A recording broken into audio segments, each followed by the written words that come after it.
The problems we're going to look at in this quick video are the three problems that you may need your calculator for. So the first one is problem number 31. We're looking at matrices. So Barry's Burger offers 3 different types of burgers at 3 different prices. The types are the hamburger, the cheeseburger, and the Berry Burger. One time, 3 hamburgers, 5 cheeseburgers, and 6 Berry Burgers cost that much. Another time, as you can see, 2 hamburgers, 7 cheeseburgers, 5 Berry Burgers cost that much. And the last time, all of these amounts of burgers ended up costing that much. The first task we need to do is write a system of equations that represents the situation. Now, this is very key. Be sure to define your variables. So we could say, let's let x equal, are we trying to find out the number of hamburgers, cheeseburgers, and Berry Burgers, or the cost? So it looks like down here we're supposed to determine the cost. So we're going to let x equal the cost of a hamburger. And we could, if we wanted, we could let that be an h. Doesn't really matter. Let y equal the cost of a cheeseburger, and let z equal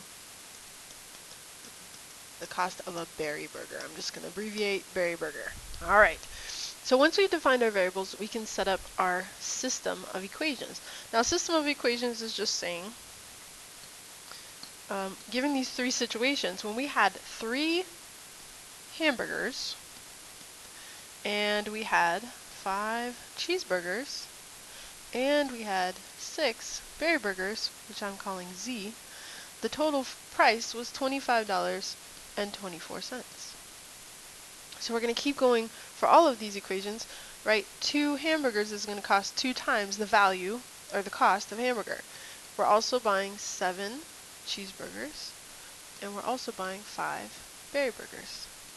And the price of that was $25.68. And the last one, 4 hamburgers plus 4 cheeseburgers plus 7 Berry Burgers, it's going to equal $26.59. Okay, so we've accomplished our first goal of define the variables and write a system of equations. Now, if we have to take this and represent it as a matrix equation, we're going to rewrite it as 3 separate matrices. The coefficient matrix, which just has the coefficients of all of our variables. So 3, 5, 6, 2, 7, 5, 4, 4, 7. This is our coefficient matrix. Now the variable matrix has x, y, z, and notice if I multiplied these 2 back together, 3 times x is 3x plus 5 times y plus 6 times z, right? Row by column, I'm multiplying plus multiply plus multiply, and it gives me back this, except that we need our solution matrix. So here we have $25.24, $25.68, $26.59. Whew, okay. So this is our B task, to represent it as a matrix equation. Now that we have this, we can determine the cost of each of the burgers. Now, we are going to plug this information into our calculator. This is our matrix A, and we have matrix A times our variable matrix equals matrix B. And over here I'm going to write that AX equals B. If I want to get rid of matrix A, we know that if I multiply, left multiply, and multiply A times A inverse, we get the identity matrix. So if I left multiply on this side, I have to do the same thing on this side. So A inverse times B is going to help me find my variables. Okay? So I'm going to show you how to do this on the calculator. Over here we have our calculator. We're going to turn it on. We're going to find the matrix program. Some programs have it in, some calculators have it in different places, but right here I have second matrix. So I'm going to go and edit my matrix. So I can go right. I'm going to edit, oops, I went back to name. I want to edit my matrix A. So I hit enter. And my matrix A is a 3-row, 3-column matrix. So 3 by 3, and then I enter my values. 3, enter 5, enter 6, enter 2, enter 7, enter 5, enter 4, 4, and 7. Okay, double check, make sure it's the same. 3, 5, 6, 2, 7, 5, 4, 4, 7. Great. Now we can enter our B matrix. I need to quit out of here because if I try to make another matrix within a matrix, it'll have issues. So we're going to go second matrix again, and now we're going to edit our B matrix. So I'm going to hit enter. Oh, I accidentally went C. I'm going to quit out. Second matrix, I want to edit the B matrix. So my B matrix is a 3-row by 1 column, 3 by 1 matrix. So 3 by 1, it gives me all my places. So $25.24. Enter. Great. $25.68. And $26.59. All right. So we have our B matrix. We want to quit out of there. In order to find, we already said we have to left multiply by A inverse. This gives identity. In this case, 1, 0, 0, 0, 1, 0, 0, 0, 1. I could double check that if I wanted. I could go second matrix A, just hit enter to name your matrix A. And inverse key is right here to the -1 power. A inverse times, oh no, clear. Let's try this one more time. A inverse times second matrix A.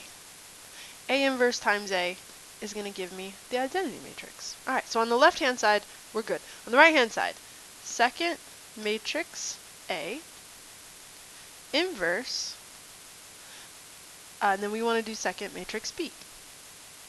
A inverse times B is going to give us our answer. And we find that we have X, Y, Z, right? And over here, our solution matrix is going to be 85 cents, $1.79, and $2.29. So this says, if I multiply this and this, 1x plus 0 of any of these, so 1x equals 85 cents. So my hamburgers cost 85 cents. Now I would definitely want to write out a sentence. Sorry guys. Okay. So the hamburgers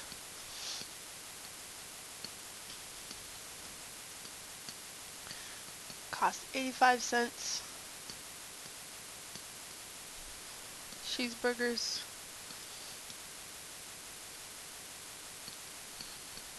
cost $1.79, and the berry burgers, I'm just writing BB, they cost $2.29.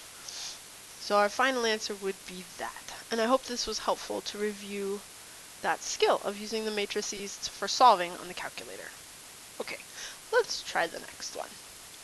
The next one says, an astronaut on the moon throws an object. I am a very visual person. I like to see pictures. So, okay, here's my moon. I'm on a moon. Now, technically, if you're standing on the moon, it will look flat. It won't look like a rounded ball. We think of the moon as a sphere, I guess. So, but we're on the moon and we throw an object.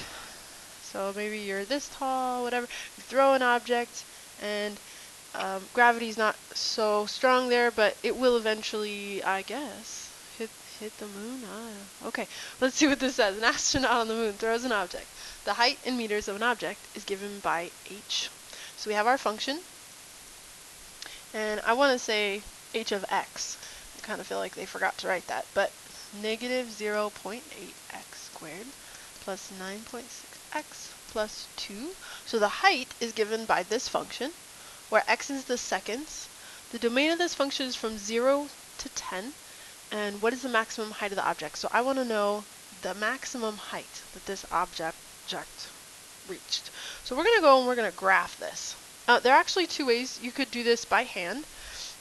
If you did not have a calculator and you wanted to do it by hand, to find the vertex, right, this is really this max, is also my vertex of this parabola. So to find the vertex, you can find negative b over 2a. So this is my a value, my b value, and my c value. So negative 9.6 over 2 times negative 0.8, we can do that. So we would get negative 9.6 divided by a negative 1.6. When we divide that, it becomes a positive 6. So this gives us the x value of our vertex. So our vertex is at 6 comma something. And what we want to find is the height. So this is like as time is going by. After 6 seconds, we are at our highest point. But what is that highest point? We would need to plug that x value. This is an x value. Sorry, x equals.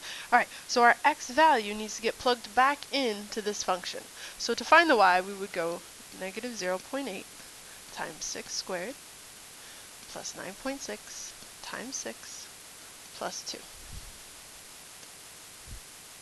And multiplying that out, you would end up getting 30.8 meters. And I had to check back up in the problem. Are we talking about feet? What are we talking about? We're talking about meters. So what is the maximum height of the object? The max height of the object would be 30.8 meters. Now how would I do that on the calculator? I will show you over here. So y equals, we're going to type in that function. Negative 0.8 x squared plus 9.6 x plus 2. Alright, so I'm going to graph it. We'll see what happens. Oh, now my function, my graph was already kind of set. Let me make it so that this is probably what it would look like on your calculator. You may see something that doesn't really make any sense. We would like to see this. So some good buttons to be pushing so that you can see your graph better. Zoom 0, which is to fit to data, will help you a little bit here. So we get zoom 0, and 0 is zoom fit. Okay, so I can see my maximum now, but maybe I don't need all these y values. So I could go to my window, and I also don't need back in time. I'm looking at time in the future, but not in the past. So I can take off. I can look at my window and say, well, I don't really need all this negative space for my y. So I'm going to only go down as far as like negative 10, just so that I can see. And I also don't need back in time. So let's try like negative 2. Alright, so let's graph that and see how that looks. Alright, well that's a little bit better view. Now if I wanted to find the 0 where it hit the ground, I might want to move over, but all I need to find is this maximum. So in order to find the max, I need to calculate the value. I can't just go trace, well I think it's about 5. I can't say what I predict it's about here. I want to know for sure that it's my maximum. So I can go second calculate and calculate number 4, my max.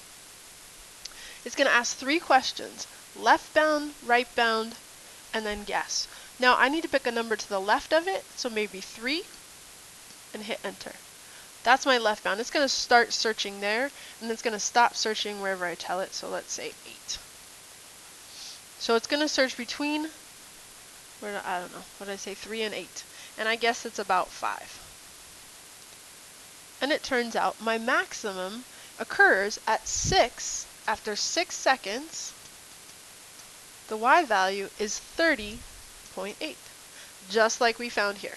Okay, so we need to understand what this represents. This represents time. So after 6 seconds, the height was 30.8 meters. Okay, so that's how you would use your calculator. All right, and I think there's one last problem that's just like that. So it's asking when will the arrow hit the ground, right? So if we're drawing a picture, we would be looking for the 0 of the function. how high will the arrow be after 1.5 seconds? And what is the maximum height of the arrow? So we want to find also what is the maximum height. So, all right, we're going to go ahead and do this again in two different ways. So, when will the arrow hit the ground? We want to find the zero of the function. When will it hit the ground? When will it cross the x-axis? All right, so in order to find when the arrow hit the ground, we want to find the zero of the function. So we can take this and factor. We can say, all right, h of t equals, first look for our GCF, and I see that they all are divisible by -8. So I'm going to divide out a -8. And what I would multiply would be a 2t squared minus, right, because I'm dividing out, so I'm dividing by -8, divide by -8, divide by -8 to factor that -8 out. So this becomes positive, this becomes -7t, and this becomes a -4. All right. So we could factor this. Let's check. What times what gives me 2? 1 times 2 are the only options. Here we have 2 times 2, or 1 and 4. So let's try 1 and 4. And I need to do this crisscross multiply. 1 times 4 is 4. 2 times 1 is 2. Can I add or subtract and get 7? No, I can't. All right, let's try it another way. Let's try 4 here and 1 there. 1 times 1 is 1, and 2 times 4 is 8. Oh, I can get a 7 from 1 and 8, but I need it to be a -7. So one of these needs to be negative. It looks like -8. Add those up, that would be -7. So in order to get this one negative, it would be 2 times 4, that would be the negative. This represents x, that represents x. So my two factors are x minus 4, right? I read straight across, x minus 4, and 2x plus 1. And we still have this -8 out in front. All right, let me erase some of this mess. Okay, I think I can take this up. All right, awesome. So if I wanted to find my two zeros, I could just say, okay, we'll set each of these pieces equal to 0. Set this equal to 0, well, that doesn't really make any sense. It's a constant, not variable. But here, if x equals 4 would be one of my zeros, and also x equals -1/2. Now, this is saying back in time. Like, here's my x-axis. Back in time, it hit the ground, but that's not where we're looking, really. We're looking in the future. So this says, after 4 seconds, it would hit the ground. All right, so that would be A. So I would want to put a 4 here. 1, 2, 3, 4, and bubble in a 4. All right, so that's how you would do arrow hitting the ground by hand. You could also do that on the calculator. How high would the arrow be at t equals 1.5? This is just plug in 1.5 everywhere you see a t, calculate out the value, and then the maximum height, the same way I did the other one, with to find the maximum vertex, you're going to have -b over 2a as your x value, and then plug in everywhere, I'm sorry, instead of x, it would be t in this case, but you're going to plug that back into the function everywhere there's a t to find your y value.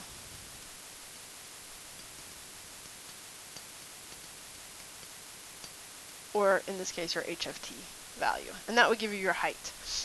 But I'm going to look at the calculator just because we have the technology, so let's go ahead and practice using it. So I'm going to type in this function. The function is -16 x squared plus 56 x plus 32. Even though there's a t in the problem, we're using x as our variable here. Okay, so let's graph it. Wow, and I can't see my maximum height, so we're going higher than I can see. So I want to change my window, and it looks like my y max is only going to 30, and I need to go up higher than that. So let's try 60, and instead of having it make a tick mark every 1, I'm going to have it make a tick mark every 10 feet high. Okay, let's try that. Oh, I still didn't go high enough. Okay, let's go back. Change the window. Let's try 100 feet. Maybe that'll get it. There we go. Now I can see the max. Okay, so when will the arrow hit the ground? I want to find this area right here, my 0. So I go second, calculate. I want to calculate my 0. I hit 2. 3 questions again. I need to go to the left of my 0. So a number to the left of my 0 would be 0, or 1, or 2. A number to the right of my 0 would be maybe 1, 2, 3, 4, 5, 6. Let's say 6. Alright, and I think it's about 3 maybe. Alright, looks like my 0 is exactly at 4. And that's what we have found out here. But we know that this 0 occurred 4 seconds. 1, 2, 3, 4. 4 seconds later. Alright. How high will the arrow be at 1.5 seconds? This is the one I love on the calculator. It's very simple because I can trace and check a value very quickly. I hit trace and it's going to trace any x value I plug in. If I plug in 1.5, it'll tell me after 1.5 seconds, this arrow is 80 feet high. So here our max is at 80 feet after 1. Oh, wait, whoa. That's not correct. That's the maximum, sorry. After 1.5 seconds, right here, after 1.5 seconds, we are at 80 feet tall, off the ground. Okay. All right, and the last question said, what is the maximum height? So again, second calc, if you want to calculate the max, you do 4, left bound, right bound, guess, enter. Alright, and it tells you the maximum is that after 1.75 seconds, the maximum height is 81 feet. After 1.75 seconds. Alright, so we're looking for the height, not the time, right? What is the maximum height? So the maximum height is 81 seconds. The height is 81 seconds. The height is 81 feet. Sorry about that. Height is 81 feet. How high will it be? 80 feet. And when will the arrow hit the ground after 4 seconds? After. Alright. And that would be how to use your calculator. I hope that was helpful for those 3 problems. Alright.